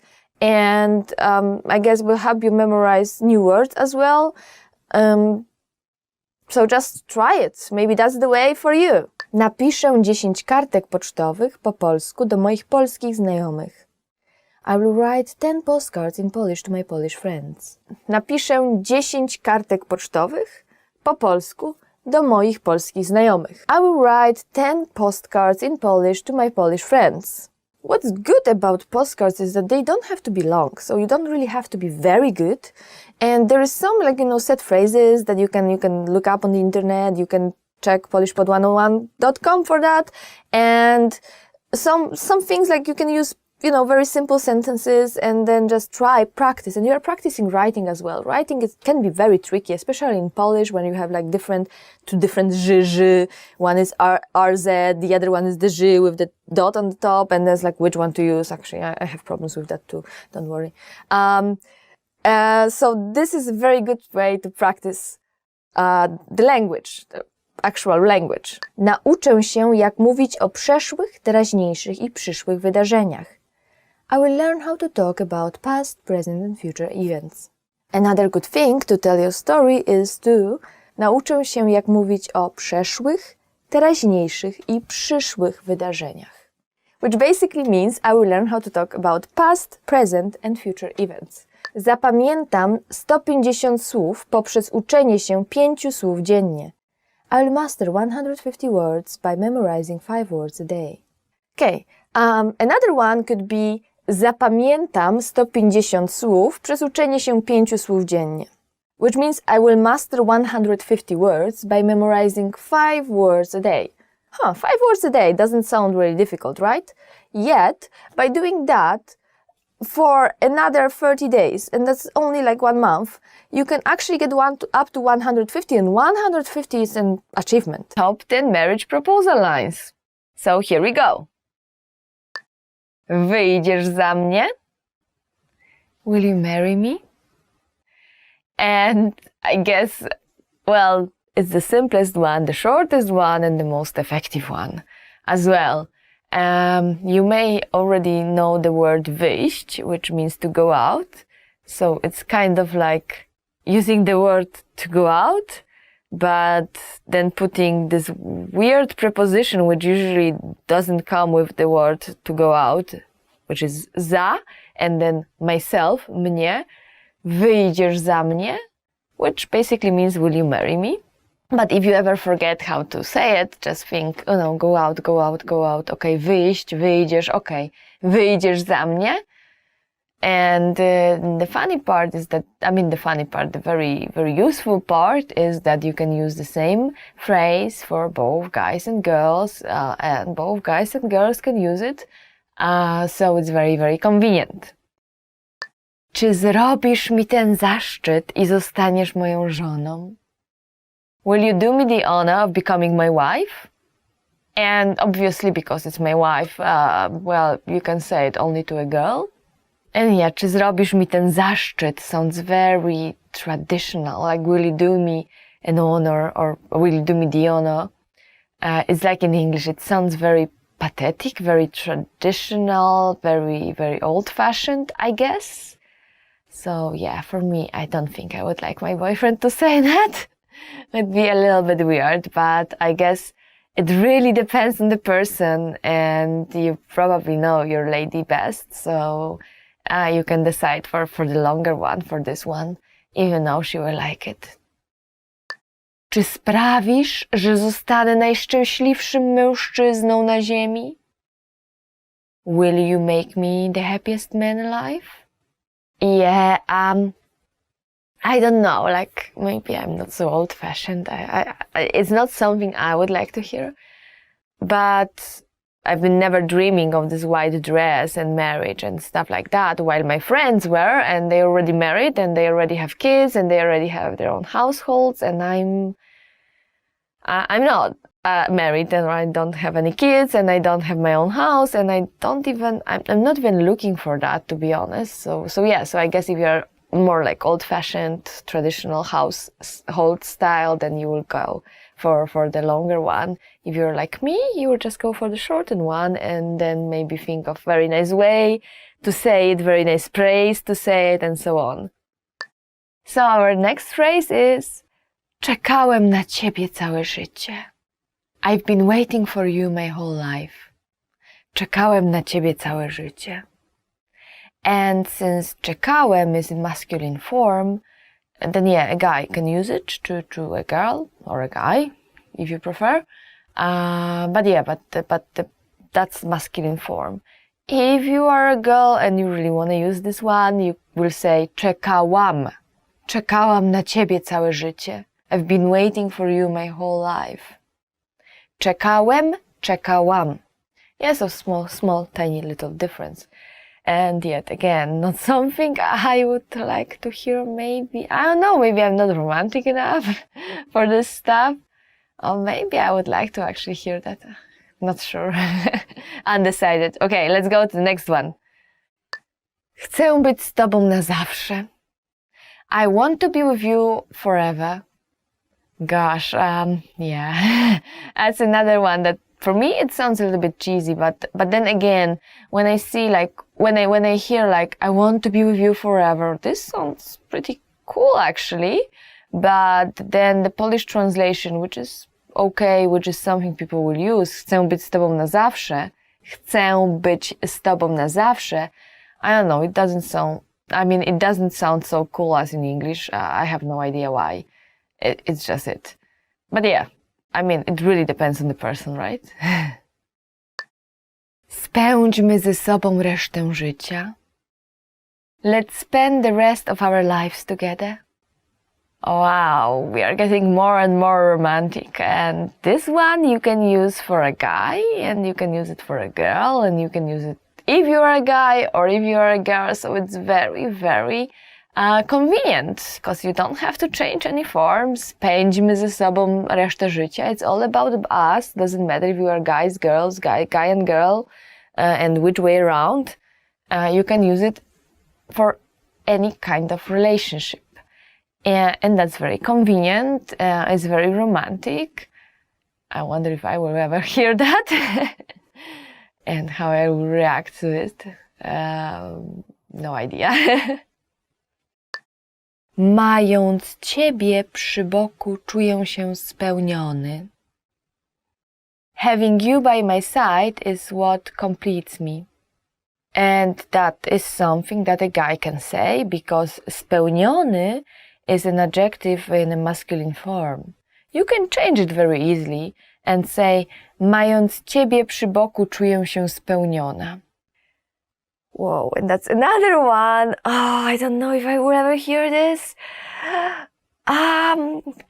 It's very romantic. Well, my boyfriend is not that romantic. Probably never ever. But yeah, I guess it would be nice to hear something like that once in a while, or once in a lifetime, or any time. Nie mogę sobie wyobrazić życia bez ciebie. I can't imagine my life without you in it. And this is another convenient one, because again, you don't have to change anything. You can use it to anyone, and you can use it as a girl, you can use it as a guy. So that's very good. That's not happening very often in Polish, so please use it. And oh my gosh, like, I guess, you will say it to somebody you really love, and maybe not somebody whom you just started dating, because this person would just get a little bit scared, I guess. Or maybe I'm not so romantic, I don't know. Chciałbym dać ci wszystko, ale mam nadzieję, że ten pierścionek wystarczy. I wish I could give you everything, but I hope that this ring is enough. And now you hit the level of being romantic, like this is like pretty much Superman of being romantic. And romantic phrases, and if your lady really likes that, that's something you can use. And here we've got chciałbym, so that's masculine form. So if you are a girl and you still want to use it, this is chciałabym, chciałabym. You just change a little bit. Chciałbym, chciałabym. And that's all, and you're ready to go. Jestem pewien, że ja I ty jesteśmy sobie przeznaczeni. I now know that you and I are truly meant to be together. I know some guys who would actually use it as a pickup line. And I don't think it's a good idea. It sounds a little bit creepy if you do it at your first date or, I don't know, even before that. But as a proposal line, on the other hand, yeah, I guess it can go very well. I would feel a little bit weird, to be honest, but then again, as I already said on multiple occasions in this episode, I may not be the biggest, romantic ever. Even though, yeah, I would like my boyfriend to be a little bit more romantic, I guess, but me, myself, I'm not that big of a romantic. 10 phrases to survive at the station. So here we go. Jadę do. I would like to go to. The first and the most important one is jadę do. Jadę do Krakowa, jadę do Torunia, jadę do Poznania, jadę do Wrocławia. So, jadę do means I would like to go to. Luckily for you, this phrase is very short, first of all, and it's the same for male and female, so you don't have to change. Well, if you want to use the plural form, would be jedziemy do. Jedziemy do. So the preposition stays the same, do, and we just change the verb from jadę to jedziemy. And you can say, for example, jedziemy do Gdańska, jedziemy do Krakowa, jedziemy do Torunia, jedziemy do Poznania. So you may have noticed already that the name of the city changes. Like Toruń becomes Torunia, Gdańsk becomes Gdańska, Wrocław becomes Wrocławia, Kraków becomes Krakowa, Łódź becomes Łodzi, and this is because the case changes. So we change the case to genitive case. That's the second one, second case. So when you use preposition do, as in jadę do, you change it to the second case. So the name of the city will change. Jadę do Warszawy. We don't say jadę do Warszawa. That's a mistake. Jadę do Warszawy. And actually I said it means I would like to go to, but like very literally, it means I'm going to, I'm heading to. Czy z tego peronu odjeżdża pociąg do? Is this the right platform for? Wow, and our next one is something you would definitely need in Poland, because this changes a lot. It's a very long one, so be prepared. Czy z tego peronu odjeżdża pociąg do? Is this the right platform for? So let's just look at this phrase a little bit closer. So first we have the particle czy, that's asking. Z tego peronu, from this platform, odjeżdża, leaves. And then pociąg do, train to. Czy z tego peronu odjeżdża pociąg do?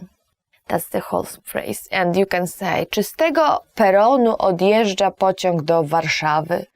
Is this the right platform for Warsaw?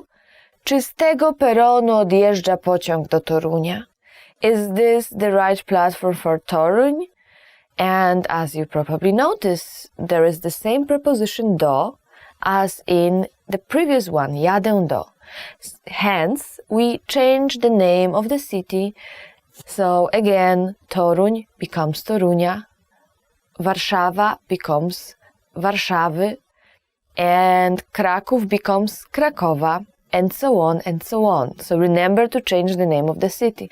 And it is very important for you to remember to memorize this phrase, because in Poland, sadly, especially as far as I remember in Warsaw, in the central station, platforms change very often, like last minute, 5 minutes to train, and they say, oh, the platform was changed from number 5 to number 1, and you run. And it really happens very often, and it's very hectic, and it's like, yeah, so not to panic, that's the first rule, and then run, that's the second rule.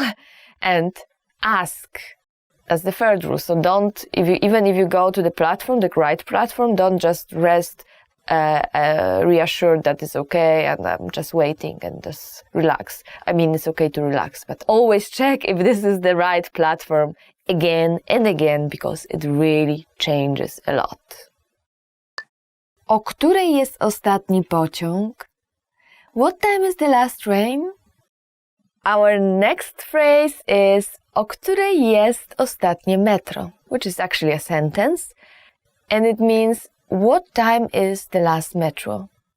O której jest ostatnie metro? So, if you're in Warsaw, it's very common to travel with metro, even though we have only actually 2 lines, but it's going through the whole Warsaw. It is really, really, really convenient. And one thing to remember about Warsaw, well, buses are basically 24/7. Only that, at night you have to pay like small additional charge for the ticket. And the other thing about buses is that, well, it's very convenient because all the buses are going to the city center at night, and all the buses are going out from the city center. So basically, if you're really drunk and you were at a party and you want to get home, just take any bus, and sooner or later you end up in the city center, and then you can take the correct bus or the right bus that's going to your house. Nevertheless, it takes time, and metro is more convenient. During the weekdays, it's still running pretty late and then starting pretty fast. But during the weekends, it's running 24/7. So it's really, really convenient. Just find the bus stop and get to the bus and go to the city center, get to the correct bus. And that's it. And you can go back home anytime you want without paying for taxi. Gdzie mam się przesiąść w pociąg do? Where do I change for? Okay, the next very important phrase is gdzie mam się przesiąść w pociąg do? Gdzie mam się przesiąść w pociąg do? Where do I change for? Actually, where do I change for a train to? That would be maybe more correct translation. For example, you can say gdzie mam się przesiąść w pociąg do Wrocławia? Where do I change for the train to Wrocław? Gdzie mam się przesiąść w pociąg do Krakowa? Where do I change to a train to Kraków, or for a train to Kraków? And as you may already remember, and if not, then please try to memorize that. After the preposition do, we use the second case, the genitive case. So we change the name of the city again: Kraków, Krakowa, Warszawa, Warszawy, Wrocław, Wrocławia, and so on and so on. Opole, my hometown, to Opola. Gdzie jest stacja kolejowa? Where is the train station? Even if you know all those phrases, you will never ever get to the right place if you don't know this one. Gdzie jest stacja kolejowa? Gdzie jest stacja kolejowa? Where is the train station? So you may already know that gdzie means where, and stacja kolejowa is just train station. Usually the main train station will be somewhere around the city center, but for bigger cities they will have few train stations like around the city, even though within the city you don't really travel by train. You travel by trams, you travel by buses. Well, in Warsaw there is metro as well, but you don't really travel by train within the city. But you will still even like maybe medium or big cities, you will have few train stations located around the city, with the main train station usually in the city center, or I think 99.9% of examples it will be so. Gdzie mogę nabyć bilet? Where can I buy a ticket? Our next phrase, or actually a sentence, is gdzie mogę nabyć bilet? Gdzie mogę nabyć bilet? Where can I buy a ticket? And, well, you probably remember gdzie is where, and bilet is a ticket. The word nabyć is actually maybe a little bit difficult. Nabyć means just to buy. And of course you can use gdzie mogę kupić bilet. You probably know already kupić means to buy, but nabyć is a more fancy way of saying to buy something. And we use it very often as well. So, gdzie mogę kupić bilet? It's perfectly fine. Gdzie mogę nabyć bilet? Is level up if you want to learn another word for kupić. Nabyć. Ile kosztuje bilet do? How much is it to? Okay, and the next very important one is ile kosztuje bilet do? How much is a ticket to? Ile kosztuje bilet do? How much is it to? Or actually literally, how much is a ticket to? And as I already said, within the city, I don't think there will be big difference. I mean, like the ticket will be within the city, so that's okay. So there will be one ticket, but if you are going, for example, from Warsaw to Krakow, or from Krakow to Wrocław, or anywhere else within Poland, then of course this is a very useful phrase to learn. And the same preposition do, so remember we use second case, genitive case, for cities. So we can say, for example, ile kosztuje bilet do Krakowa? So Kraków changes to Krakowa. Ile kosztuje bilet do Krakowa? How much is the ticket to Krakow? Ile kosztuje bilet do Warszawy? How much is the ticket to Warsaw?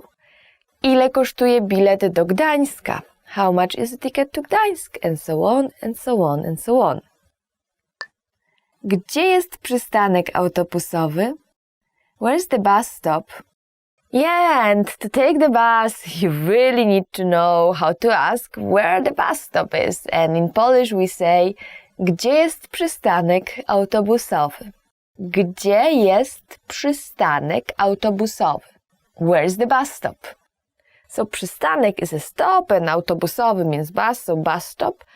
And for big cities like Warsaw, there is plenty of bus stops everywhere around. So basically you just walk around and you will find one sooner or later.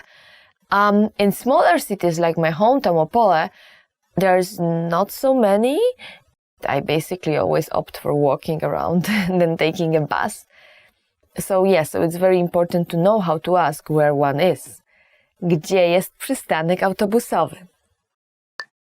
O której będzie następny autobus? What time is the next bus? Now, once you get to this przystanek autobusowy or the bus stop, you may want to ask, o której będzie następny autobus?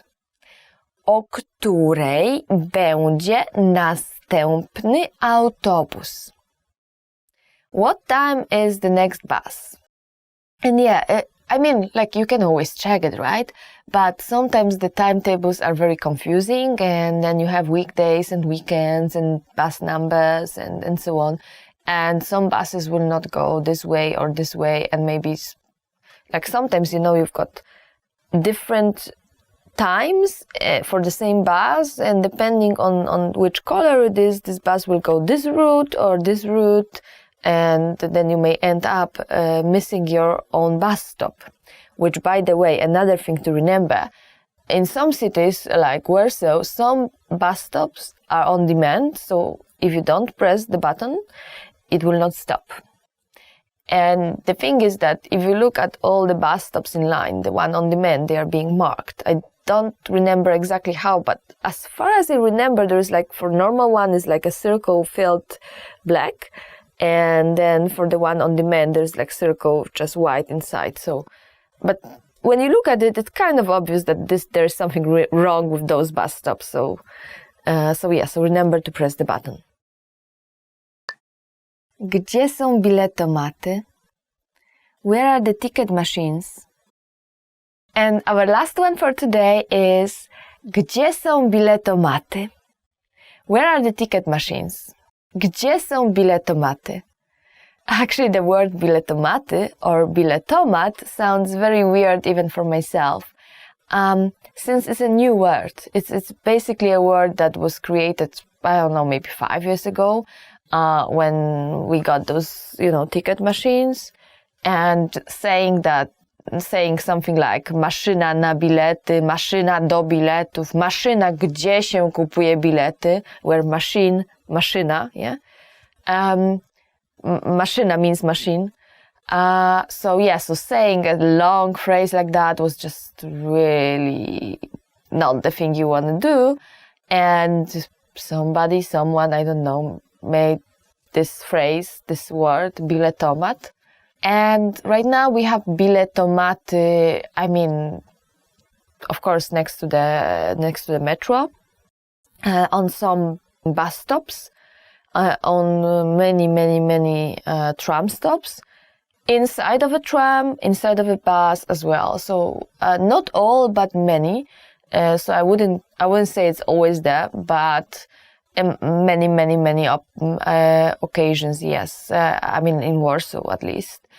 So what it is therefore is that if you buy like 30 minutes ticket and you are stuck in traffic jam, you cannot even go out of the bus and say save yourself paying a fine once your ticket is not valid anymore. But you cannot buy a ticket as well unless you've got this machine over there sitting there and waiting for you to buy a new one, which is very often the case. So that's actually pretty convenient, right? Top 10 must-know vocabulary for the restaurant.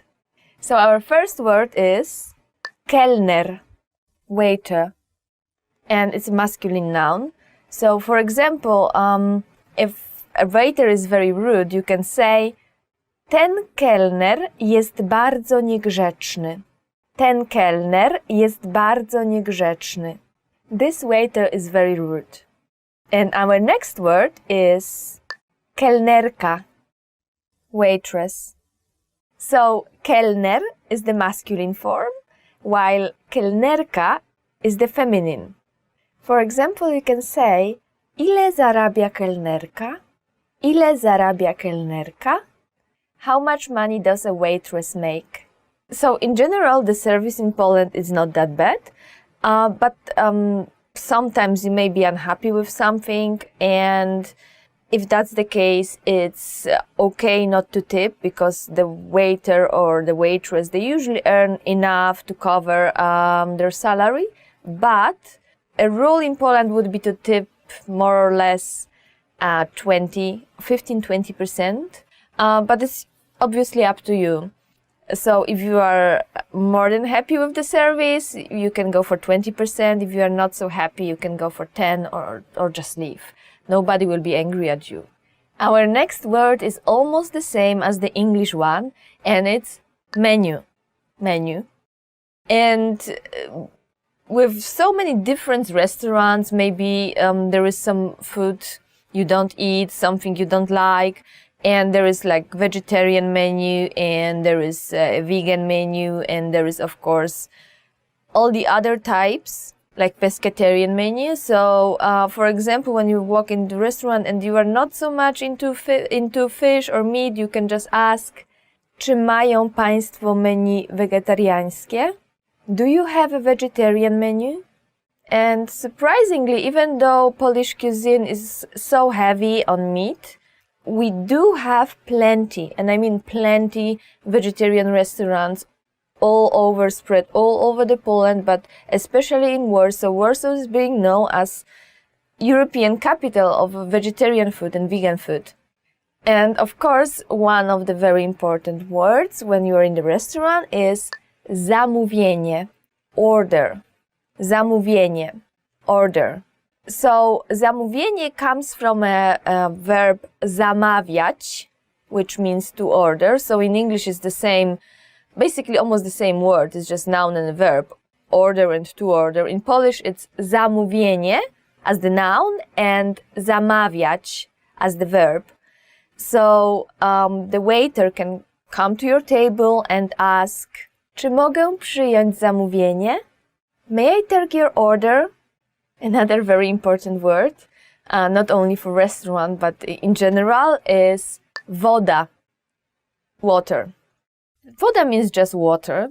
And I know that in some countries you can get water for free in a restaurant, but in Poland you pay for it always. Be careful when you order it, just check on the menu what the price is, because it can be actually pretty high, almost the same as juice or even beer sometimes.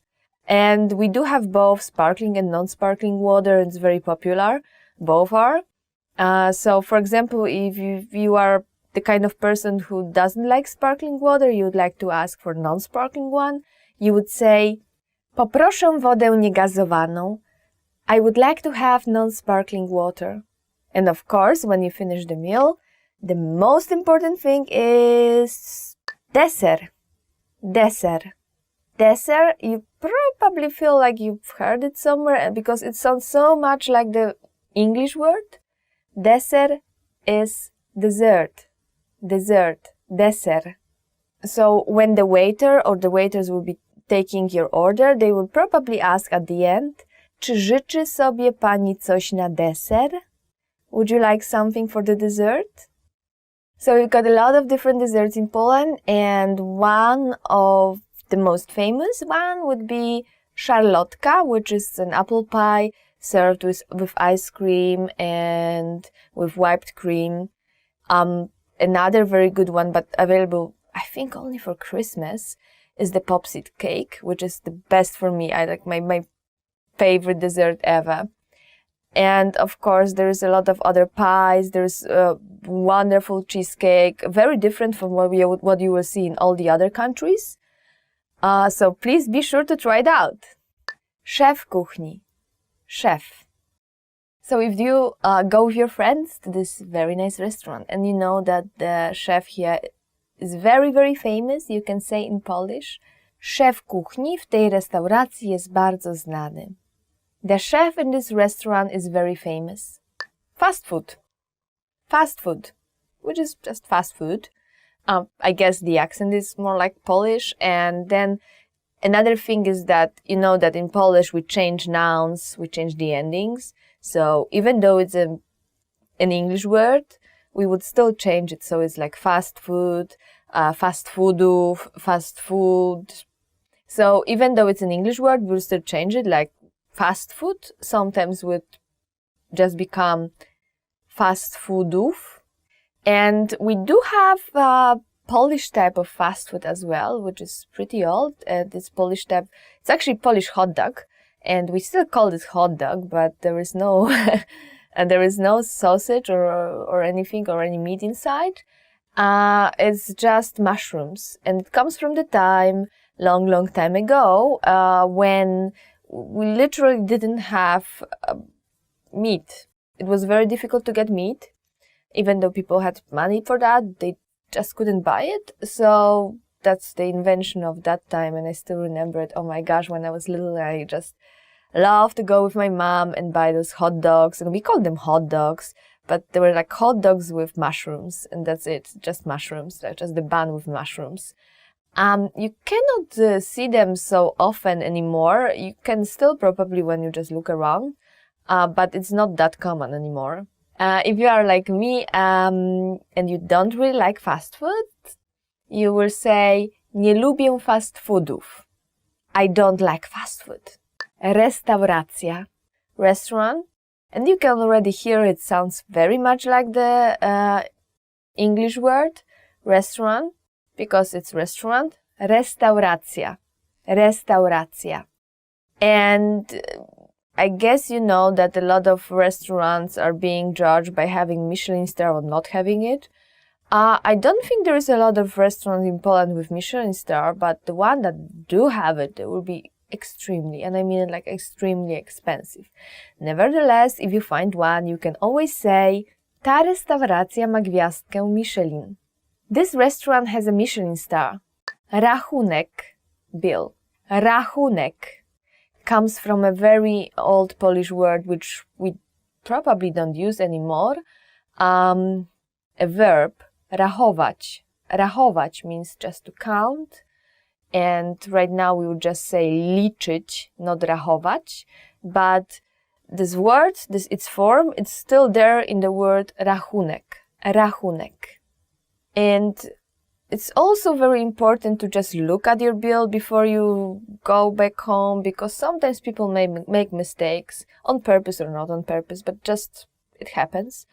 And if something is wrong, you can always say, przepraszam, ale ten rachunek się nie zgadza.